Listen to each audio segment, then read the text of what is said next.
Ni kujiongezea mshahara kila siku. So kwa hivyo kila kitu Raila Amolo Odinga amesema kwa mambo ya CDF, hiyo nimeweka tiki. Mambo ya nini ya Sifuna hii yenye president mwenyewe William Samoei Ruto amesema, hiyo pia nimeweka tiki. So kwa hivyo Sifuna, lazima ujue your space and where you belong. Kama unaona hii chama ya ODM imeingia kwa serikali na inakuuma, tengeneza chama yako. Kama unaona hii chama ya ODM imeingia kwa serikali na inakuuma, tengeneza chama yako, ndio tujue wewe ni mwanaume. His competence, you can only give a headache when you are competent enough and when you can criticize well the government of the day. I want to tell you that the headache the president is having is because of the constant nature, the constant wisdom that Sifuna has been giving to the people. And as you criticize Sifuna, I want to tell you that there is more that you can lose more than Sifuna. Sifuna has been the Secretary General for 7 good years. Sifuna is now the Senator of Nairobi City County.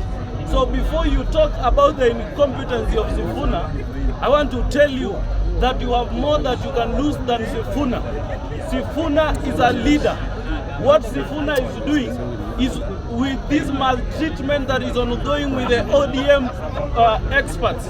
I want to tell you that those people will have no option than to return to where Sifuna is, because of the mistreatment that is ongoing with the professionals that we donated to this government.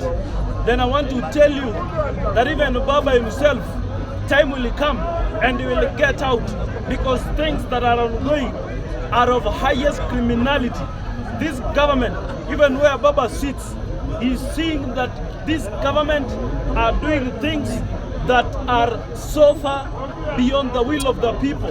Even the issue of Butere girls, Baba, we know, with his enigma that he has always endeavored to pursue, he cannot agree an issue where our own children can be tear-gassed. And that is why during the funeral of George Oduor, you heard Sifuna and Orengo talking about the same thing, because they are upholding the will of the people. And we want to tell Baba that please,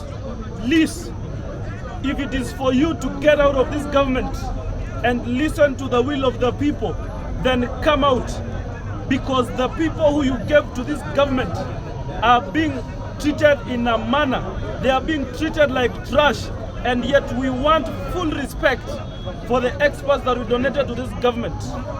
So as you talk about Sifuna, remember that Sifuna is a person who, even if you can eject him as a Secretary General, you cannot eject him from the party. You can only take that position, but he will still be a member of that party. And for instance, if you take now a poll of 10 people and ask how many of you will vote for Sifuna, then you will get 9 out of 10. That one is just for the speaker who had talked before, who is not going to vote for him. But I want to tell you that Sifuna, we are watching the pace at which you are going. Even the president lacked what to give you back. And he said that he was a founder member. But even if he was the founder member, the member now is not with the founders. The member now is with the people who are upholding the rights of the citizens. Number 2, as I talked about Butere girls, I want to tell you that as far much as we are folding Malala and saying that he has done a lot of things, we have leaders of the Western that have not even yet talked about this issue, and they are claiming themselves to be kingpins of those areas. For example, somebody like Boni Halwale, there is no issue that Boni Halwale has never talked about. Even Boni Halwale advises the president on issues that the president thinks is right, but Boni thinks it is not the right thing. But he still talks and he still criticizes it. But now he's telling us that he wants to become the governor of Kakamega, and yet the children of that soil, the children of that place are being tear-gassed, and he's not saying anything. And you want to lead those people. I want to tell Mr. President that even as you talk about our children not being used, if it were not for Butere girls, it is Butere girls that did what it did to ensure that at least it is where it is right now. And if Butere girls were denied an audience, I want to tell you, the people of Butere girls, a lot of Kenyans can watch your content. You can get to school, you can create a YouTube page, you can do whatever you can do, because if they don't want to watch you in Nakuru, Kenyans can watch you online, because it is the best thing that can have you. That thing can really push something for Butere girls more than the government things.